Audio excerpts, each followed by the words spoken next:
Hi welcome to spring techie. ఇవాళ క్లాస్లో మనం స్ప్రింగ్ బూట్ ప్రొఫైల్స్ అంటే ఏంటో తెలుసుకుందాం. అసలు ప్రొఫైల్స్ ఎందుకు ఇంట్రడ్యూస్ చేశారు, ఎలా ఇంప్లిమెంట్ చేయాలి, ఎలా అనేది నేను చెప్తాను ఇవాళ క్లాస్లో. Why Spring Boot profiles introduced. Suppose జనరల్గా తీసుకుందాం, ఒక అప్లికేషన్ ఆర్ ఒక వెబ్సైట్ కానీ మన లైవ్లోకి రావాలి అంటే అది ఎలా డెవలప్ చేసి ఉంటారో చెప్తాను మీకు. సపోజ్ ఫస్ట్ డెవలపర్ స్టేజ్కి వెళ్తుంది. ఫస్ట్ డెవలపర్ స్టేజ్ సక్సెస్ అవుతే క్యూఏ అంటే టెస్టింగ్. ఆ తర్వాత యూఏటి అంటే యూజర్ యాక్సెప్టెన్స్ టెస్టింగ్. అలాగే పైలట్ అంటే ఏంటంటే ప్రీ ప్రొడక్షన్ టెస్టింగ్. అలాగే ప్రాడ్ అంటే ప్రొడక్షన్ టెస్టింగ్. ఇలా డిఫరెంట్ ఎన్విరాన్మెంట్స్ దాటుకొని మనకు ఒక అప్లికేషన్ లైవ్లోకి వస్తుందన్నమాట. సో మనం ఒక్కొక్క ఎన్విరాన్మెంట్ ఇలా మారే కొద్దీ ఒక్కొక్క ఎన్విరాన్మెంట్కి స్పెసిఫిక్ కాన్ఫిగరేషన్స్ ఉంటాయి. సపోజ్ డెవ్ ఎన్విరాన్మెంట్లో మనకు ఒక డేటాబేస్ కనెక్ట్ అవ్వాలి, క్యూ ఎన్విరాన్మెంట్లో ఒక డేటాబేస్ కనెక్ట్ అవ్వాలి, యూఏటీలో ఒక డేటాబేస్, పైలట్లో ఒక డేటాబేస్, ప్రాడ్లో ఇలా డిఫరెంట్ డేటాబేస్ కనెక్షన్ ఉండాలి. మన అప్లికేషన్లో చూసుకున్నట్టయితే మనకు ఒకటే అప్లికేషన్ డాట్ ప్రాపర్టీస్ ఫైల్ ఉంటుంది చూడండి. మనకు అప్లికేషన్ క్రియేట్ చేసినప్పుడు ఒకటే అప్లికేషన్ డాట్ ప్రాపర్టీస్ ఫైల్ ఉంటుంది కదా. మనం ఇక్కడ ఏమేమి సెట్ చేస్తున్నాం చూడండి. స్ప్రింగ్ బూట్ హైబర్నెట్ సంబంధించిన డీటెయిల్స్, అలాగే యూజర్ నేమ్, పాస్వర్డ్, ఏ డేటాబేస్కి సంబంధించింది, ఇక్కడ ఎంప్లాయీ డేటాబేస్లో స్టోర్ చేయాలని ఇక్కడ చెప్తున్నాం. దానికి సంబంధించిన యూజర్ నేమ్ అండ్ పాస్వర్డ్. ఇంకా చాలా ఉంటాయి. సపోజ్ లాగ్ సంబంధించినవి, అలాగే లాగ్ తెలుసు కదా, లాగింగ్ ట్రేస్. సపోజ్ మనకు డెవ్ ఎన్విరాన్మెంట్లో ఓన్లీ ట్రేస్ ఇన్ఫర్మేషన్ కావాలి, లేకపోతే ఓన్లీ డీబగ్ ఎనేబుల్ అవ్వాలి. ఇలా మనకు కావాల్సిన లాగ్స్ని ఇక్కడ ప్రాపర్టీస్లో రాస్తాం కదా. అలాగే రెడ్డిస్ సర్వర్ సంబంధించిన కాన్ఫిగరేషన్స్, ఇలా మనకు కావాల్సిన కాన్ఫిగరేషన్స్ అన్నిటిని అప్లికేషన్ డాట్ ప్రాపర్టీస్ ఫైల్లో రాస్తూ ఉంటాం. సపోజ్ మనకు డిఫరెంట్గా ఇంకా ఇలా ఒక్కొక్క ఎన్విరాన్మెంట్ సంబంధించిన కాన్ఫిగరేషన్స్ని మనం చేంజెస్ చేయాలి అంటే చేంజెస్ చేయాలి. సపోజ్ మన రిక్వైర్మెంట్ వచ్చేసి ఇప్పుడు డెవ్ ఎన్విరాన్మెంట్లో ఒక అప్లికేషన్ రన్ అవుతుంది, దానికి మనం ఒక డీబీ కనెక్ట్ చేసినాం. సపోజ్ 1 అవర్ తర్వాత సక్సెస్ అయింది డెవ్ ఎన్విరాన్మెంట్, తర్వాత క్యూఏ కనెక్ట్ చేయాలి. అప్పుడు అలా అన్నప్పుడు మళ్ళీ మనం application dot properties file open చేసి మళ్ళీ ఆ కోడ్ అందులో ఉన్న ప్రాపర్టీస్ మొత్తం రిమూవ్ చేసి మళ్ళీ క్యూఏ సంబంధించినవన్నీ రాయాలి. అలాగే యూఏటీకి, అలాగే పైలట్కి, అలాగే ప్రాడ్కి ఇలా చేంజెస్ చేస్తూ ఉండాలి మన రిక్వైర్మెంట్ బట్టి. ఇలా చేంజెస్ చేయడం ఇబ్బంది కదా, ప్రతిసారి చేంజెస్ చేయాలన్నా మనకి రిక్వైర్మెంట్ ఎప్పుడు ఎలా ఉంటుందో తెలియదు కదా. సో డీబీ డీటెయిల్స్ చేంజెస్ చేయాలి, అలాగే పాస్వర్డ్స్ యూజర్ నేమ్ చేంజెస్ చేయాలి. సపోజ్ లాగ్ ఉంటే లాగ్ చేంజ్ చేయాలి, అనదర్ ప్రాపర్టీస్ ఫైల్స్ ఉంటే అవి చేంజెస్ చేయాలి. సో ఇవన్నీ కష్టం కాబట్టి మనకు స్ప్రింగ్ బూట్ ప్రొఫైల్స్ ఇంట్రడ్యూస్ చేశారు. స్ప్రింగ్ బూట్ ప్రొఫైల్స్ వల్ల లాభం ఏంటంటే మనకు కావాల్సిన మనకి ఎన్ని ఎన్విరాన్మెంట్స్ ఉన్నావో వాటి అన్ని ఎన్విరాన్మెంట్స్కి ఒక అప్లికేషన్ డాట్ ప్రాపర్టీస్ ఫైల్ ఉంటుంది. మీకు చూపిస్తాను. Profiles in Spring Boot are a way to define different set of configuration for your application depending upon the environment it is being running in. అంటే మన అప్లికేషన్ ఏ ఎన్విరాన్మెంట్లో run చేయాలనుకుంటున్నామో ఆ ఎన్విరాన్మెంట్కి సంబంధించిన configurations ఒక application dot properties file create చేసి అందులో రాస్తాం అనమాట. For example you might have one set of configuration for your development environment, another set of configuration for production environment. ఇలా ఒక్కొక్క ఎన్విరాన్మెంట్కి ఒక డిఫరెంట్ కాన్ఫిగరేషన్స్ ఉంటాయి. ఇలా కాన్ఫిగరేషన్స్ అంటే these configurations might include things like database settings. I want use database for test and another for dev purpose. ఇంకా మనం beans ఉంటాయి కదా, మనం బీన్స్ కూడా డిఫరెంట్ బీన్స్. సపోజ్ మనకి డెవ్ ఎన్విరాన్మెంట్లో ఈ బీన్ మాత్రమే యాక్టివ్గా ఉండాలి, ఈ బీన్ అసలు ఆ డెవ్లో అవసరం లేదు. ఇలా మనకు కావాల్సిన బీన్ క్రియేషన్స్ కూడా ఇలా మనం ప్రొఫైల్స్లో క్రియేట్ చేసుకోవచ్చు అనమాట. I want a bean to be created only if I'm in the development process, it is possible with profiles. మనకు కావాల్సిన బీన్ ఎనేబుల్ చేయొచ్చు అనమాట. అలాగే స్ప్రింగ్ బూట్ ఎలా చేయాలంటే బై అప్లికేషన్ చెప్పాను కదా, application property files or YML files or Java code. Java code ద్వారా కూడా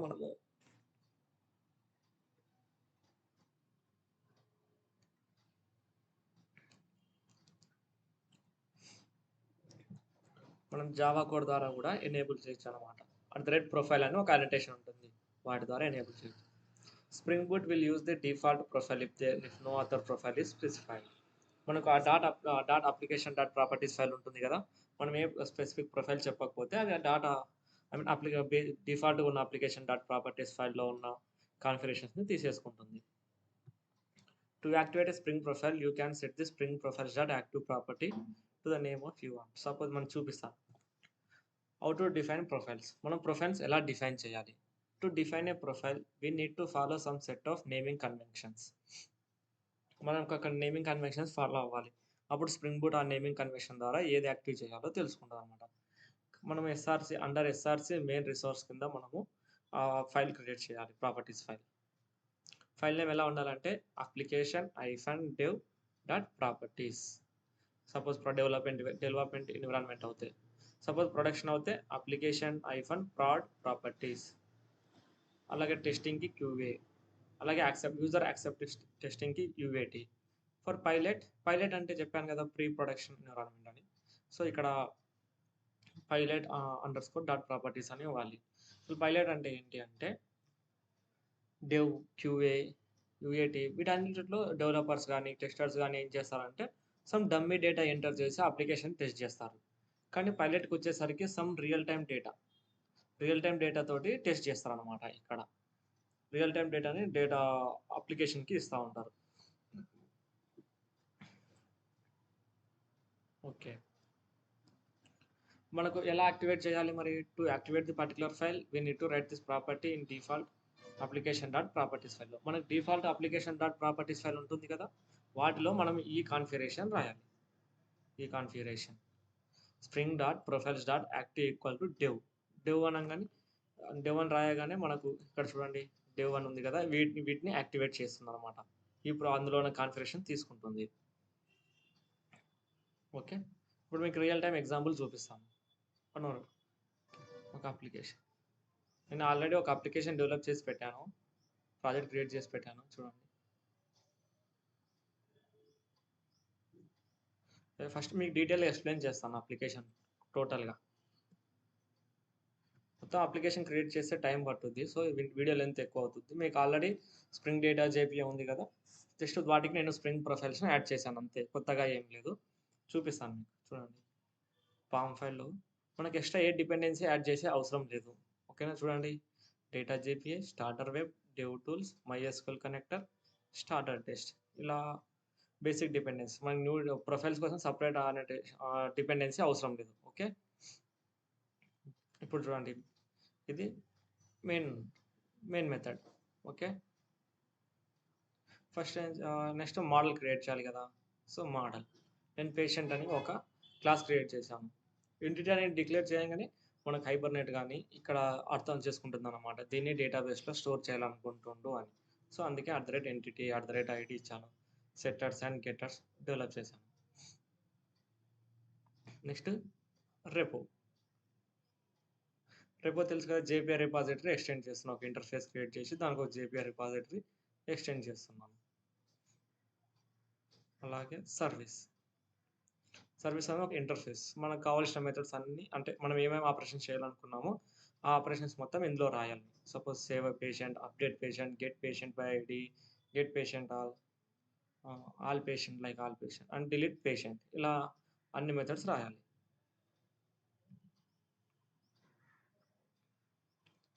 నెక్స్ట్ వాటి ఇంప్లిమెంటేషన్ క్లాస్ రాయాలి కదా. సో ఇక్కడ చూడండి @సర్వీస్ అనోటేషన్ మార్క్ చేసి వాటిని ఇంప్లిమెంట్ చేస్తున్నాను. ఇక్కడ రెపో అని రిపాజిటరీ క్లాస్ తీసుకొని వాటి మెథడ్ సేవ్, అప్డేట్ చేస్తున్నాను. Find by ID, find all, delete by ID, ఇలా అన్ని డిలీట్ చేసి ఆ కడ్ ఆపరేషన్ పర్ఫామ్ చేస్తున్నాను. నెక్స్ట్ క్రియేట్ చేయాల్సింది controller class finally. So controller class @rest controller అనే అనోటేషన్ ఇచ్చాను. సర్వీస్ క్లాస్ తీసేసుకొని వాటిలో ఉన్న మెథడ్స్ అన్ని కాల్ చేస్తాను. సో సర్వీస్ క్లాస్లో సేవ్ పేషెంట్ అనే మెథడ్ ఉంది కదా. సో ఇక్కడ పోస్ట్ మ్యాపింగ్ కాబట్టి నేను @రిక్వెస్ట్ బాడీ @పోస్ట్ మ్యాపింగ్ ఇలా రాసేసుకున్నాను. పుట్ మ్యాపింగ్, గెట్ మ్యాపింగ్, ఇలా అన్ని మెథడ్స్ రాసేసుకున్నాను. ఓకే, మనకి ఇది ఇంపార్టెంట్ కాదు, మనం ప్రొఫైల్స్ ఎలా యాక్టివేట్ చేయాలో చూపిస్తాం. అంతకంటే ముందు మనం ఏం చేద్దామంటే MySQL వర్క్బెంచ్ ఓపెన్ చేసి కొన్ని పేషెంట్ సంబంధించిన కొన్ని డేటాబేస్ సంబంధించిన డెవలప్ చేద్దాం. సో ఇక్కడ చూడండి patient database dev, patient database pilot prod QA UAT ఇలా ఒక నేను 5 డేటాబేసెస్ క్రియేట్ చేశాను న్యూలీ. ఇక్కడ ఏం టేబుల్స్ లేవు చూడండి. ఇంకా రన్ చేయలేదు కదా నేను, అందుకు టేబుల్స్ లేవు. ఓకే, మనం రన్ చేయగానే హైబర్నెట్ ఆటోమేటిక్గా క్రియేట్ చేస్తుంది. ఓకే, ఎక్కడ టేబుల్స్ లేవు. ఇక్కడ ఇలా క్రియేట్ చేసుకోండి 5 డిఫరెంట్ డేటాబేసెస్తో. ఈ నేమింగ్ కన్వెన్షన్ మీ ఇష్టం, అర్థం అవుతుందని చెప్పేసి పేషెంట్_డేటాబేస్ ప్రాడ్ అని ఇచ్చాను. ఓకే, నేమింగ్ కన్వెన్షన్ ఎలానే ఇచ్చుకోవచ్చు ఇక్కడ. నెక్స్ట్, ఇప్పుడు ఎస్ఆర్సి మెయిన్ రిసోర్స్ కిందకి వెళ్ళి అప్లికేషన్ డాట్ ప్రాపర్టీస్ అని ఉందా, ఇలా డిఫరెంట్గా క్రియేట్ చేసేసుకోండి. సపోజ్ డెవ్ ఎన్విరాన్మెంట్ అయితే అప్లికేషన్-డెవ్ అని, పైలట్ ఎన్విరాన్మెంట్ అయితే application-pilot proud QA యూఏటి.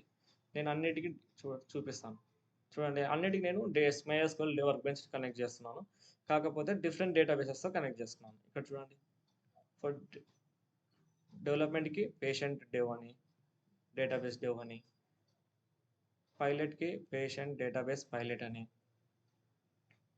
ప్రాడ్కి different database, క్యూఏకి డిఫరెంట్ డేటాబేస్, యూఏటికి డిఫరెంట్ డేటాబేస్. సో వీటన్నిటికీ సేమ్ కామన్ పాస్వర్డ్స్ ఉన్నాయి. మేబీ రిక్వైర్మెంట్లో మీకు డిఫరెంట్ పాస్వర్డ్స్ ఉండొచ్చు. నేను ఇప్పటికైతే సేమ్ పాస్వర్డ్ తీసుకుంటాను, కానీ డిఫరెంట్ డేటాబేసెస్లో స్టోర్ చేస్తున్నాను. ఓకే, ఇప్పుడు వీటిలో మనకు ఏదో ఒకటి యాక్టివేట్ చేయాలి కదా. సో మనం మనకు నార్మల్గా ఉన్న డిఫాల్ట్గా వచ్చిన అప్లికేషన్ డాట్ ప్రాపర్టీస్ ఫైల్లో మనం మెన్షన్ చేయాలన్నమాట. సపోజ్ డెవ్ అయితే డెవ్ ఇలా, సపోజ్ ప్రాడ్ అయితే ప్రాడ్ ఇలా మెన్షన్ చేసి సేవ్ చేయాలి. ఓకే, వన్స్ సేవ్ అయిన తర్వాత మన అప్లికేషన్ రన్ చేసి చూద్దాం. ఓకే, ప్రాడ్ అనే ఎన్విరాన్మెంట్లో డేటాబేస్ క్రియేట్ అవుతుందా లేదా చెక్ చేద్దాం.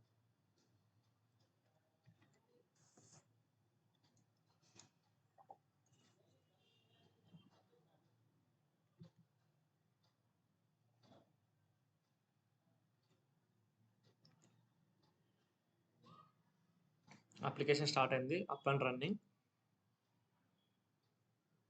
చూడండి, ఇక్కడ వచ్చింది చూడండి, మనకి ఎందులో ఎందులో రన్ అవుతుంది, ఏ ప్రొఫైల్ రన్ అవుతుందని. The following one profile is active prod and ఎన్విరాన్మెంట్లో రన్ అవుతుంది. ఇక్కడ మెన్షన్ చేశాను కదా, అది వచ్చింది. ఇప్పుడు మనం డేటాబేస్లోకి వెళ్ళి చెక్ చేద్దాం. ఇక్కడ రిఫ్రెష్ చేయండి. ఓకే, ఎప్పుడైనా సరే చూడండి, డెవ్లో ఏం టేబుల్ క్రియేట్ అవ్వలేదు, పైలట్లో క్రియేట్ అవ్వలేదు, అలాగే క్యూఏలో అవ్వలేదు, యూఏటీలో అవ్వలేదు. కానీ చూడండి, ప్రొడక్షన్లో టేబుల్ క్రియేట్ అయింది. సో ఇలా అన్నమాట, ప్రొడక్షన్లో టేబుల్ క్రియేట్ అయిపోయింది. మనం దీన్ని డేటాబేస్ ఇన్సర్ట్ చేద్దాం ఒక డేటా. సో ఆల్రెడీ నేను పోస్ట్ మైల్లో ఓపెన్ చేసి లోకల్ హోస్ట్ నేమ్ డిసీస్ ఇస్తున్నాను.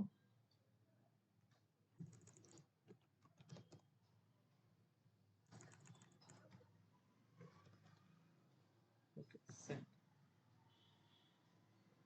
ఇప్పుడు డేటాబేస్లో స్టోర్ అవుతుంది. రిఫ్రెష్, ఇక్కడ రిఫ్రెష్ చేయండి, చాలు. వస్తుందా, ఎయిడ్స్ అండ్ ఆరోన్ వస్తుందా, డిసీజ్ వచ్చేసి ఎయిడ్స్ ఉంది. ఓకే, మన ఎన్విరాన్మెంట్ చేంజ్ చేద్దాం. సపోజ్ ఇక్కడ అప్లికేషన్ స్టాప్ చేసి ఓకే కంటిన్యూ చేద్దాం, ఏం పర్లేదు. క్యూఏ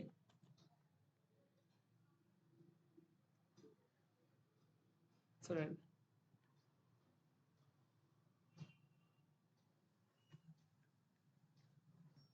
డెవ్ టూల్స్ యాడ్ చేశాను కదా, అందుకు ఆటోమేటిక్గా అప్లికేషన్ రీస్టార్ట్ అవుతుంది. ఓకే, ఇప్పుడు మనం రిఫ్రెష్ చేసినట్టయితే చూడండి, క్యూఏలో కూడా మనకి డేటా టేబుల్ క్రియేట్ అయిపోయింది, కానీ డేటా లేదు. ఎందుకంటే మనకి ఇంకా ఈ డేటా ఎగ్జిక్యూట్ చేయలేదు కాబట్టి. చూడండి, ఇక్కడ ఏది స్టార్ట్ అయిందో చూద్దాం. ఇక్కడ చూడండి, ఇక్కడ క్యూఏ అని స్టార్ట్ అయిందా. Okay, perfect. ఇప్పుడు ఇక్కడ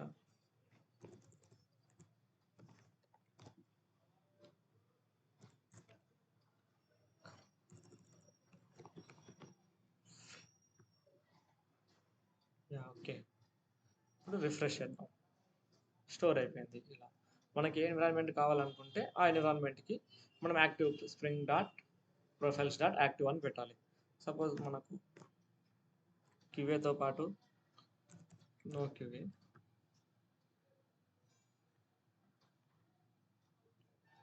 యూఏటి అండ్ పైలట్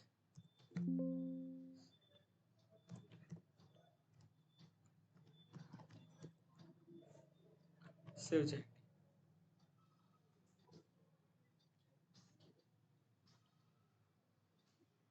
ఇప్పుడు చూద్దాం ఇక్కడ ఎన్విరాన్మెంట్ స్టార్ట్ అయింది. చూడండి ఇక్కడ మెన్షన్ చేశాడు 2 ఎన్విరాన్మెంట్స్. ఇలా 2 కూడా క్రియేట్ చేసుకోవచ్చు మనం ఒకటేసారి. యాక్టివ్ చేయొచ్చు అన్నమాట. ఇప్పుడు వెళ్ళి డేటాబేస్‌లో రిఫ్రెష్ చేద్దాం. చూడండి ప్రాడ్‌లో క్రియేట్ అయింది. అలాగే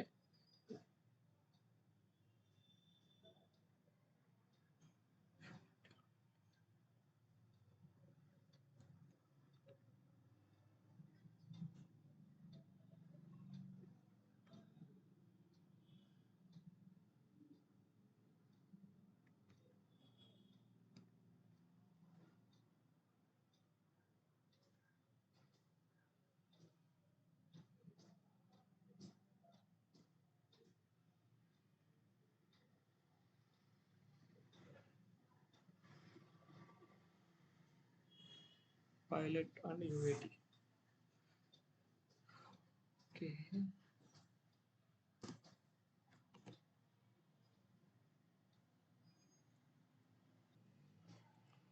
సారీ. మనం ఏదో ఇలా ఒకటే ఇవ్వాలన్నమాట. ఏదో ఒక ఎన్విరాన్మెంట్ ఇక్కడ ఇవ్వాలి. ఓకే. యూఏటీ చూడండి ఇప్పుడు రిఫ్రెష్ చేస్తాను. యూఏటీలో కూడా క్రియేట్ అయిపోయింది. ఓకే.